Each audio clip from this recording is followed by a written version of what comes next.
Payg'ambarimiz alayhissalom aytgan ekanlar, qaysi bir farzand o'lgan otasi uchun haj qilsa, Alloh taolo shu bolaga bir qul ozod qilganning savobini beradi degan. Nimaga bilasizmi?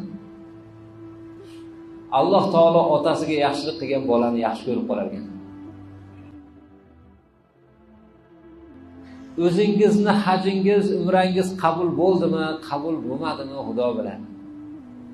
Ammo otasi uchun qilsa,